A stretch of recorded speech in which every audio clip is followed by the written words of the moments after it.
Hello students, in this video we are going to recapitulate tenses. I have already made 12 videos on different tenses where the detailed description of each tense is given. In this video, I will teach you all tenses in a tabular form which will help you to remember the rules of tenses very easily. This video is especially made for the students who have shortage of time. Here, in one video, you will be able to learn all tenses thoroughly. Let's get started. Students, how many types of tenses are there? Yes, tenses are of 3 types, that is present tense, past tense and future tense. Let us assume tenses is the name of the father. He has 3 sons, present, past and future. Now these 3 sons further have 4 children each.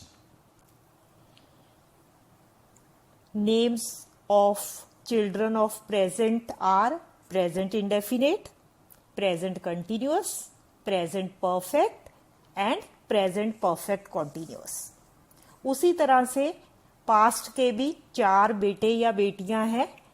पहले का नाम है past indefinite, number 2 past continuous, number 3 past perfect and number 4 past perfect continuous. In the similar manner, future 2 has 4 children, future indefinite, future continuous, future perfect, future perfect continuous. तो इस तरह से हम एक सेंटेंस को पूरे 12 टेंसेस में change कर सकते हैं. Here I have made a table for you. Here we are going to frame affirmative sentences, that is positive sentences. So in this table you can see all 12 tenses are there. In this first blue box, you can see the rules of simple present tense or present indefinite tense. This tense is used to express habits or universal truth. The rule is subject plus first form of verb. Now students, what is subject? Subject is the doer of the action. जो काम कर रहा है वो कोई भी हो सकता है. I, we, you, they, he, she, it, Ram, Mohan and so on. And verb has 3 forms. And in indefinite tense, here we use first form of verb. First form of verb is used if the subject is I, we, you, they or plural. And if our subject is he, she, it or name of a person or thing, then we have to add s or es along with first form of the verb. For example, I sing. मैं गाता हूं. अब अगर हम I को he से replace करेंगे तो वो बन जाएगा he sings. वह गाता है. ये टेंस हम वहां यूज करते हैं जिन सेंटेंसेस के पीछे ता, ते, ती लगता है. जैसे मैं स्कूल जाता हूं, सीता खाना पकाती है, बच्चे बाग में खेलते हैं. तो जिन सेंटेंसेस के पीछे ता, ते, ती लगता है और ये टेंस हमें अपने रूटीन वर्क को डिस्क्राइब करने में मदद करता है.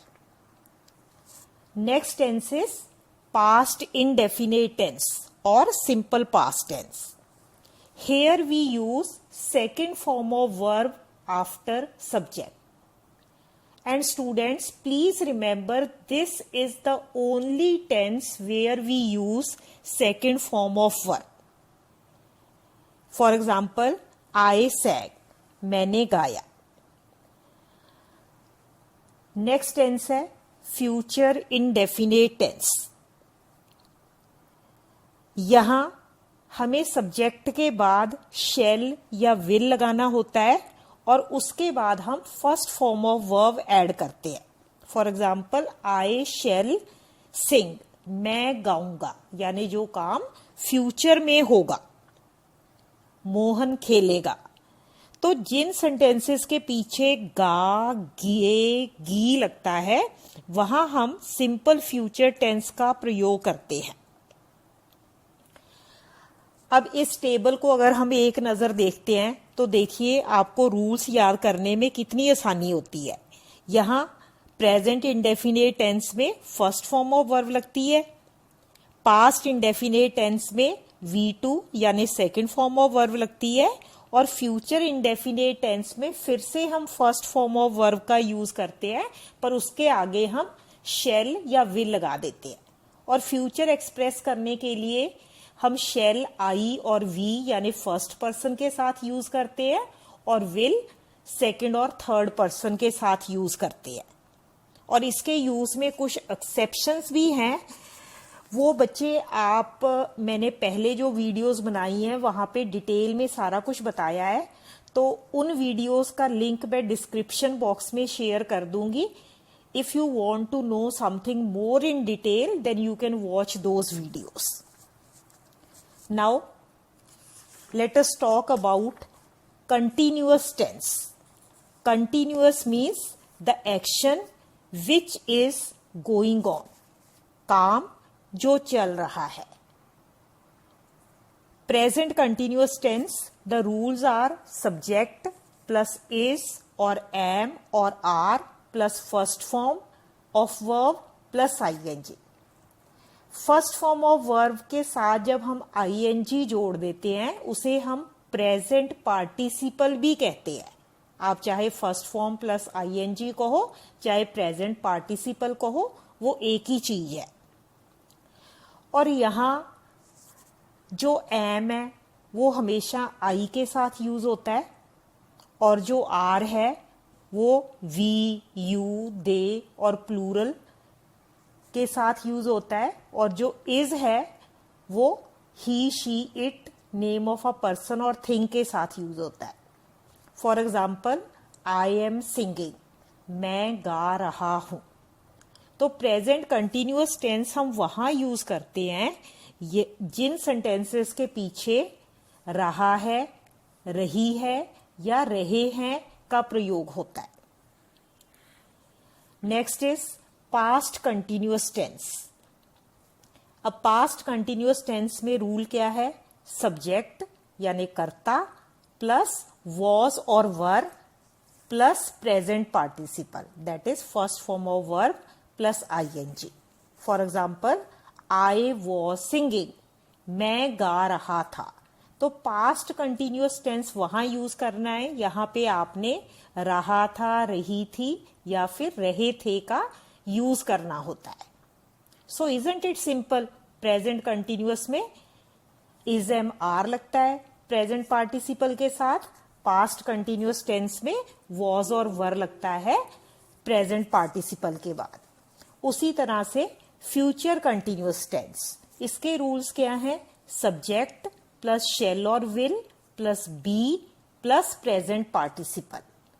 For example I shall be singing, मैं गा रही होंगी, यानी फ्यूचर में ये काम चल रहा होगा। Now the next one is perfect tense. Perfect itself shows that the work is completed, it is finished, काम पूरा हो चुका है। Present perfect the rules are subject plus has और have plus third form of verb. अब जिस तरह से कंटिन्यूअस टेंस में आपने नोट किया होगा हर जगह हम फर्स्ट फॉर्म के साथ आईएनजी लगाते हैं, उसी तरह से जो परफेक्ट टेंस है इसमें हमें थर्ड फॉर्म ऑफ वर्ब का यूज करना होता है। नाउ प्रेजेंट परफेक्ट का रूल है सब्जेक्ट प्लस हैज और have plus third form of verb. For example I have sung, मैं गा चुका हूं।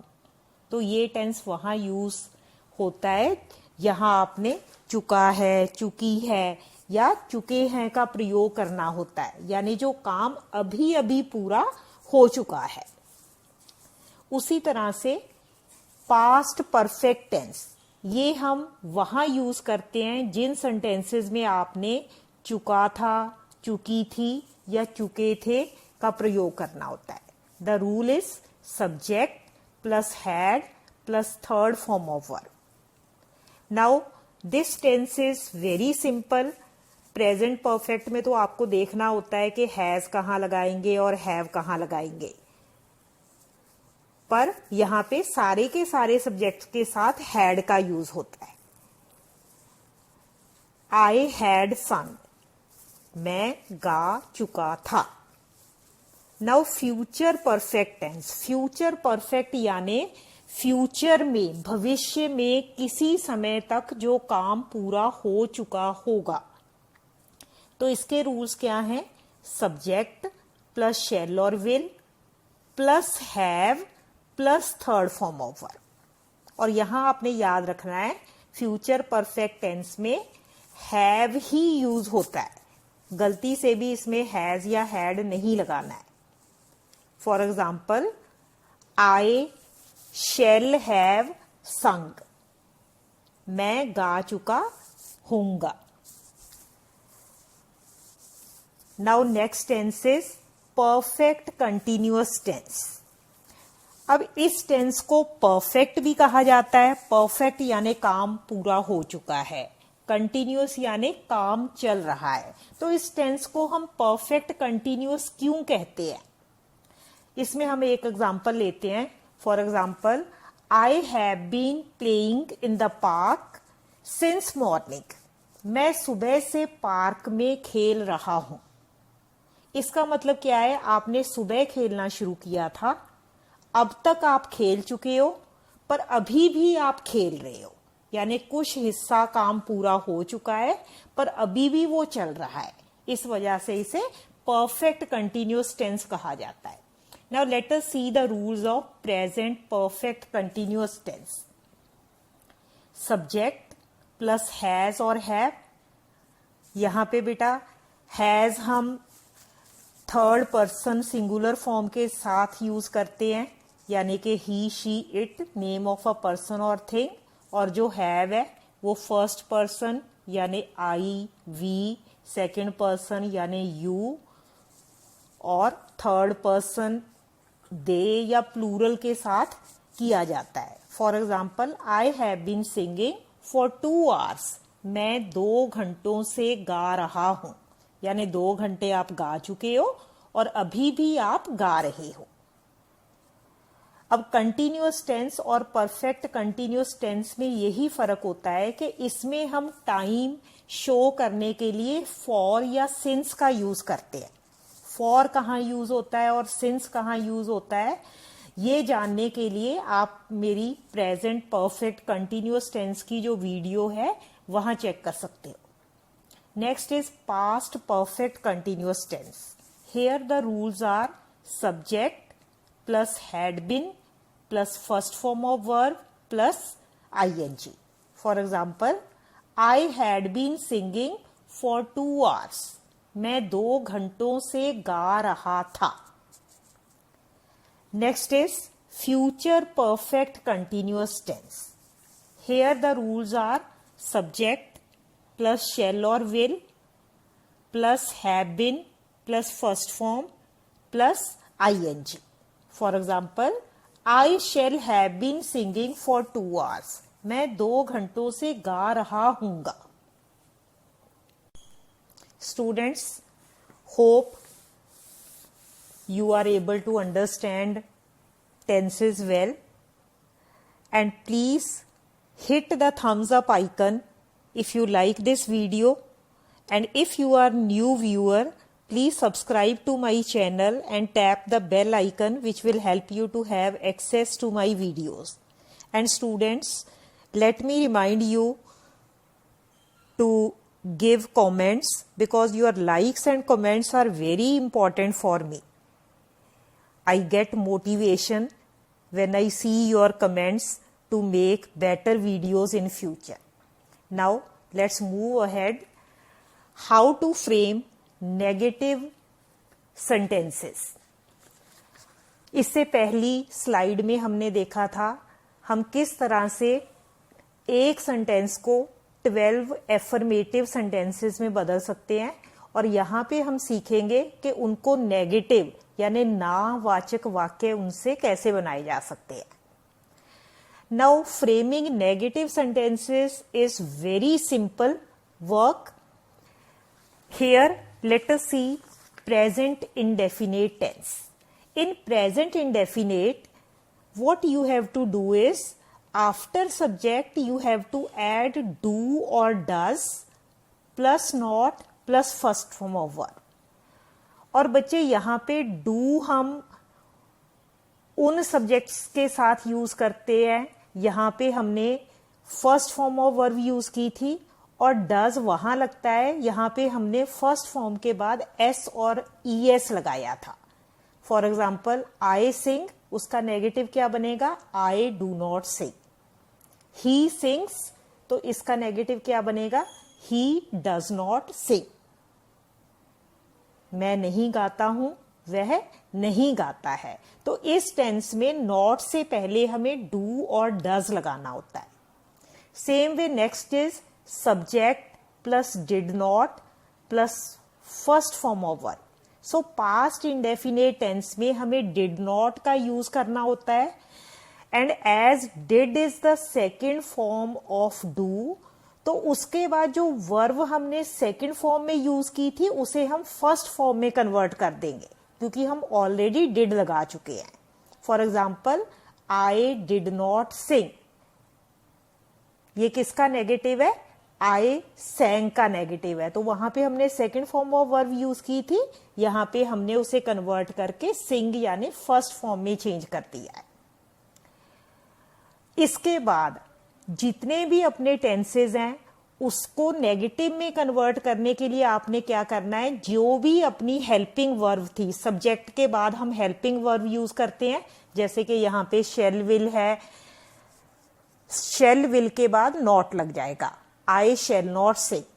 अब कंटिन्यूअस टेंस में सब्जेक्ट के बाद यहां भी आपने हेल्पिंग वर्ब लगाई थी, उसके बाद नॉट लग जाएगा, जैसे कि आई एम नॉट सिंगिंग, मैं नहीं गा रहा हूं। आई वॉज नॉट सिंगिंग, मैं नहीं गा रहा था। I shall not be singing. उसी तरह से जो परफेक्ट टेंस है उसमें हम सब्जेक्ट, उसके बाद हेल्पिंग वर्ब यूज करते हैं, और हेल्पिंग वर्ब के इमीडिएटली बाद आपको नॉट लगाना है थर्ड फॉर्म ऑफ वर्ब से पहले, तो वो अपना नेगेटिव बन जाएगा। आई हैव नॉट संग, आई हैड नॉट संग, आई शेल नॉट हैव संग। तो यूजली बच्चे ये चीज का ध्यान रखो, पहले सब्जेक्ट आता है, उसके बाद हेल्पिंग वर्ब आती है, और तीसरे नंबर पे नॉट आता है। Next is perfect continuous tense. Here also the same rule applies.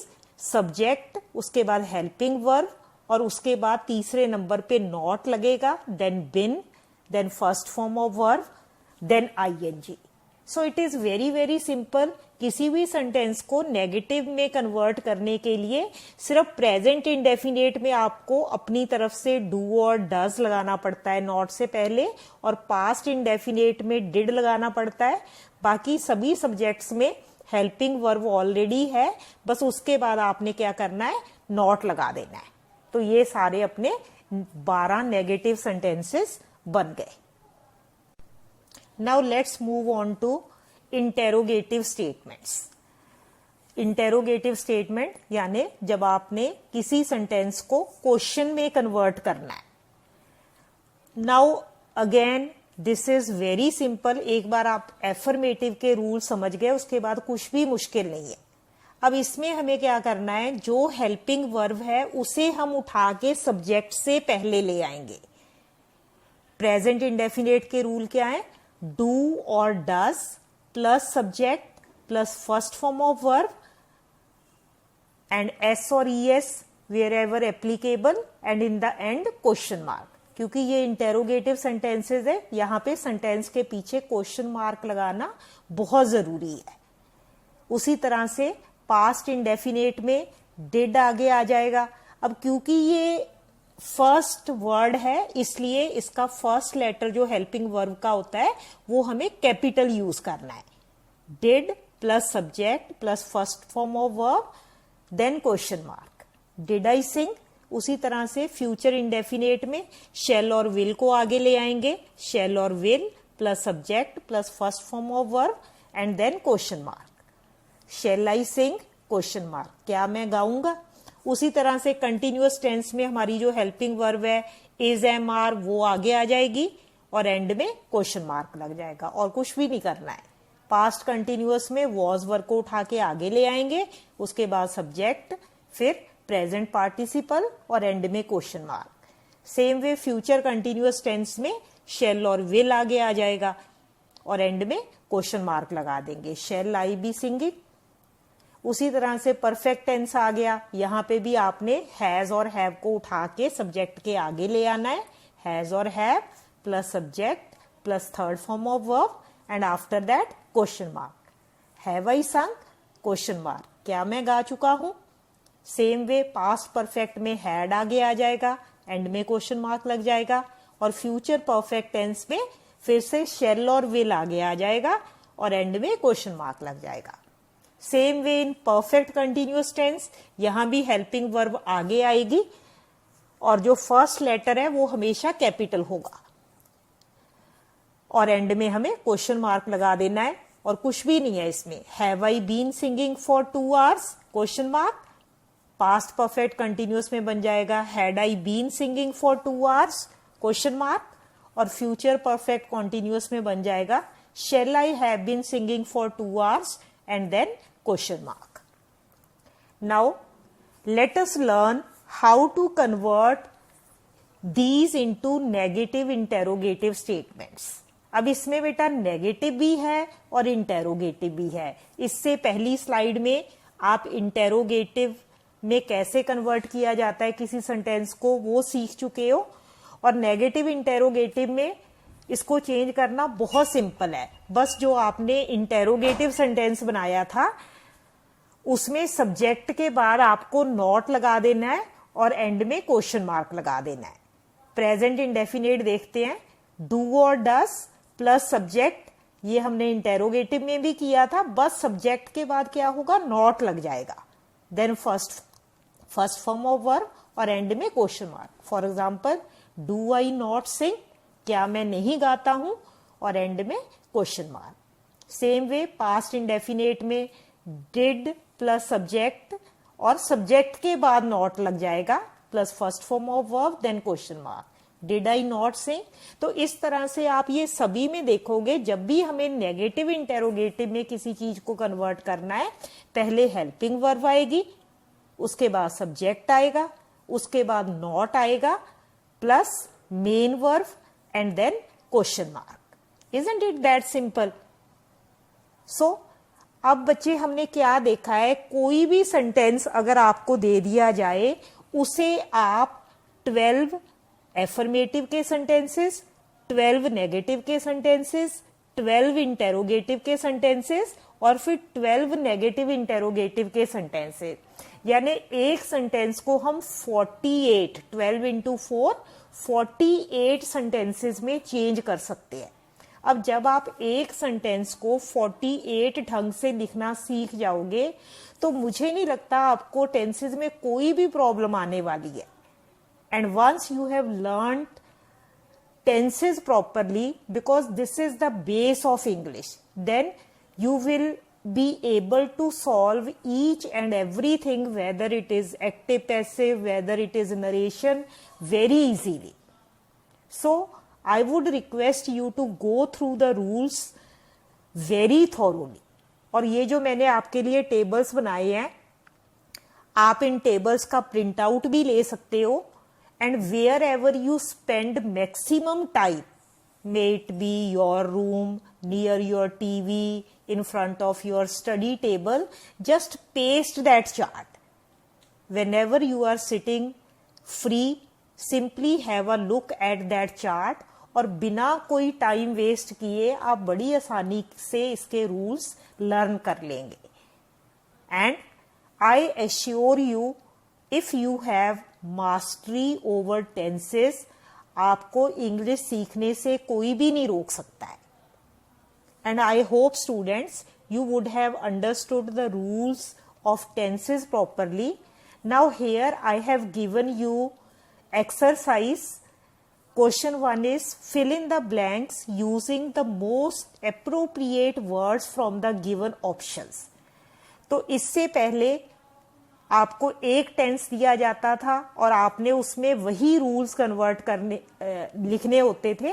But here students, you have to study the sentence and try to make out which tense you have to apply here and then fill in the blanks. Now here this question is on editing.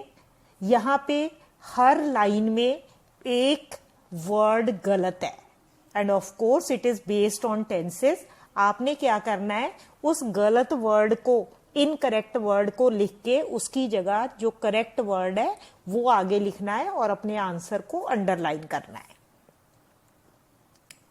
And the answers of this video will be available in my next video. And here students, you can find the answers to lecture 12, that is future perfect continuous tense. I hope you would have completed that exercise. Please match your answers here.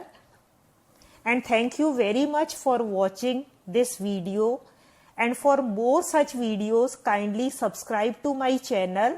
And once again, please like my video and motivate me so that I keep on making better videos in future for you. And please do not forget to press the bell icon for the latest update.